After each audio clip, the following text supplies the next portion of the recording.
سراج الدولہ جو اس وقت بنگال کا نواب تھا، سب سے پہلے انہوں نے قدم اٹھایا اور انگریزوں کے خلاف سب سے پہلے جو جنگ آزادی کی لڑائی لڑی تھی تو وہ سراج الدولہ تو کون تھی؟ بنگال کا نواب سراج الدولہ۔ اس کے بعد ٹیپو سلطان کا نام آپ نے سنا ہوگا کہ ٹیپو سلطان جنہوں نے یہ کہا تھا کہ گیدڑ کی 100 سال کی زندگی سے شیر کی ایک دن کی زندگی بہتر ہے، تو انہوں نے پھر انگریزوں کے خلاف لڑائی لڑی اور انگریزوں سے لڑتے لڑتے اپنی جان کی بازی لگا دی۔ انگریز جب ٹیپو سلطان کو فتح کر لیے تو انگریز کمانڈر نے یہ کہا تھا کہ آج سے یہ ہندوستان ہمارا ہے، آج سے یہ ہندوستان ہمارا ہے۔ تو سب سے پہلے جنگ آزادی کی جو لڑائی لڑی تھی 1757 میں، کتنے میں؟ 1757 میں وہ تھے سراج الدولہ جو بنگال کے نواب تھے۔ اس کے بعد شیر معصوم ٹیپو سلطان جنہوں نے انگریزوں کو اپنے آخری سانس تک ملک پر قبضہ کرنے نہیں دیا، اور اس کے بعد ابھی آپ بچوں کے حوالے سے یہ سن رہے تھے کہ پھر شاملی کے میدان میں حضرت مولانا قاسم، مولانا رشید احمد گنگوئی اور دیگر علماء کرام جو اس جنگ آزادی میں شریک تھے، میں آپ کو بتا دوں کہ اس آزادی کی سب سے بڑی لڑائی لڑی گئی 1757 کے بعد 1857 میں۔ 1757 کے بعد 1857 میں اسے جنگ آزادی کی سب سے بڑی لڑائی سمجھی جاتی ہے۔ میں آپ کو بتا دوں کہ 1757 کے بعد جو 1857 میں لڑائی لڑی گئی اس میں تقریباً 2 لاکھ مسلمان شہید ہوئے۔ کتنے؟ 1857 کی لڑائی میں تقریباً 2 لاکھ مسلمان شہید ہوئے اور اس میں 15,000 علماء کرام شہید ہوئے۔ یہ ایک اندازہ ہے، یہ ایک تاریخ ہے، اس سے کم اور زیادہ بھی ہو سکتا ہے، لیکن جو تاریخ میں رقم کیا گیا ہے وہ یہ کہ 2 لاکھ مسلمان اور 15,000 علماء کرام اس میں شہید ہوئے۔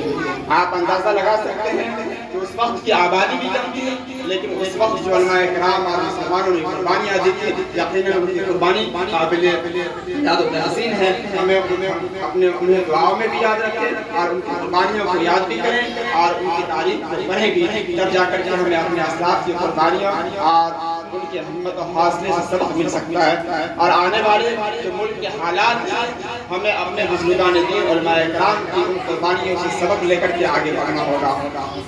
1857 کے بعد یہ آگ جو آیات کی لگی تھی دھیرے دھیرے مدھم پر گئی، اس لیے کہ تقریباً 15,000 علماء کرام شہید ہوئے اور مسلمان بھی شہید ہوئے۔ اور یاد رکھیے آپ کہ اب تک صرف مسلمان جنگ آزادی کی لڑائی لڑ رہے تھے۔ کون؟ صرف مسلمان لڑ رہے تھے۔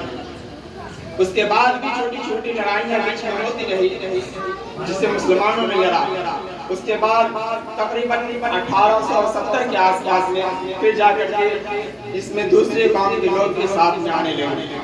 ہم اس کے بعد ڈائریکٹ آتے ہیں 1916 میں اور پھر 1919 میں جب جلیانوالہ باغ اور تحریک خلافت چلی، اسی وقت میں جب تحریک خلافت چل رہی تھی 1919 میں، اسی وقت میں جلیانوالہ باغ کا واقعہ بھی پیش آیا کہ جب جنرل ڈائر نے اندھادھند فائرنگ کروا دی اور وہاں معصوم اور بے گناہوں کی لاشوں پر لاش رکھی۔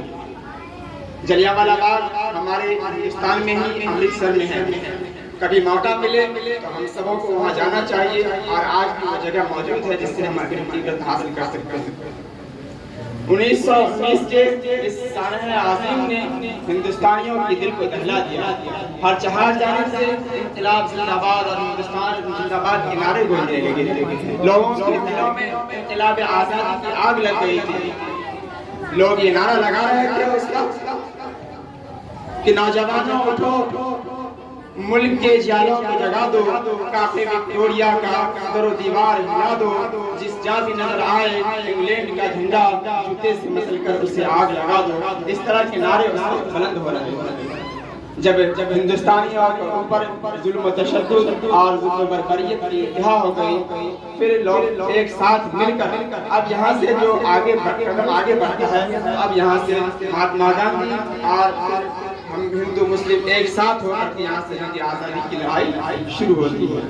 اور آخر میں آتے 1942 میں پورے طور پر مکمل طور پہ ہندوستان چھوڑو تحریک چلتی ہے اور کرو یا مرو کا نعرہ دیا جاتا ہے مہاتما گاندھی کے ذریعے سے، اور اس کے بعد یہ انگریزوں کو کہہ دیا جاتا ہے یا تو تم ہندوستان خالی کرو یا پھر ہماری جان کی بازی دینے کے لیے ہم تیار ہیں۔ لیکن مستقل محنت کے بعد،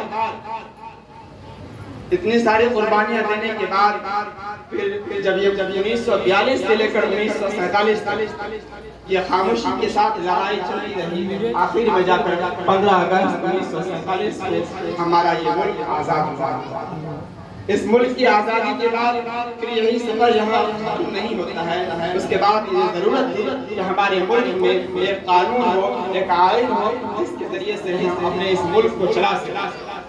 پھر ہمارے رہنماؤں نے جو اس وقت مولانا آزاد، مولانا محمد علی جوہر، مہاتما گاندھی اور پنڈت جواہر لال نہرو، ڈاکٹر بھیم راؤ امبیڈکر اور جو بھی سارے بڑے لوگ تھے، ان سب نے مل کر ایک کمیٹی تیار کی اور ایک قانون ہمارے ملک کے لیے، ایک آئین ہمارے ملک کے لیے تیار کیا، جسے آپ نے ابھی اس بچے کی تقریر میں سنی تھی کہ 2 سال 11 مہینے اور 18 دن میں ہمارا قانون بن کر کے تیار ہو جائے۔ اور ایک بچے سے آپ نے ابھی تقریر میں سنی تھی کہ اس قانون نے، اس آئین نے ہم سبوں کو پھر کچھ بنیادی حقوق بھی دیے کہ ہم اپنے ملک میں، پورے ہندوستان میں، ہر ہندوستانی کہیں بھی جا کر کے رہ سکتا ہے اور کہیں بھی اپنا گھر مکان بنا کر کے رہ سکتا ہے، آزادی کے ساتھ اس پر کوئی پابندی نہیں ہوگی۔ اس کے بعد کوئی بھی شخص ہندوستان کا کوئی بھی مذہب، کوئی بھی دین، کوئی بھی دھرم اپنا سکتا ہے، اس کے اوپر بھی پابندی نہیں ہے، اس کی بھی ہمیں آزادی ہے۔ ہم اپنی کوئی بھی بات قانونی دائرے میں رہتے ہوئے، چاہے وہ سرکار کے خلاف بھی کیوں نہ ہو، ہم اپنی آواز اٹھا سکتے ہیں۔ یہ ہمیں اپنے ملک کے قانون اور آئین نے ہمیں اس کا حق دیا۔ ہم اپنا جو ووٹ ڈالتے ہیں، یہ ووٹ ڈالنے کا حق بھی ہمارے آئین اور قانون نے دیا ہے، اور بھی اسی طرح سے بہت سارے حقوق ہیں جو ہمارے قانون نے، ہمارے آئین نے ہم سب کو دیا ہے، جس میں ایک قانون آپ ابھی یہ بھی رہتے ہیں بنیادی حقوق میں کہ ہمارے ملک کا یہ بھی نظام ہے کہ 14 سال سے کم عمر کے بچے انہیں فری تعلیم دیا جائے اور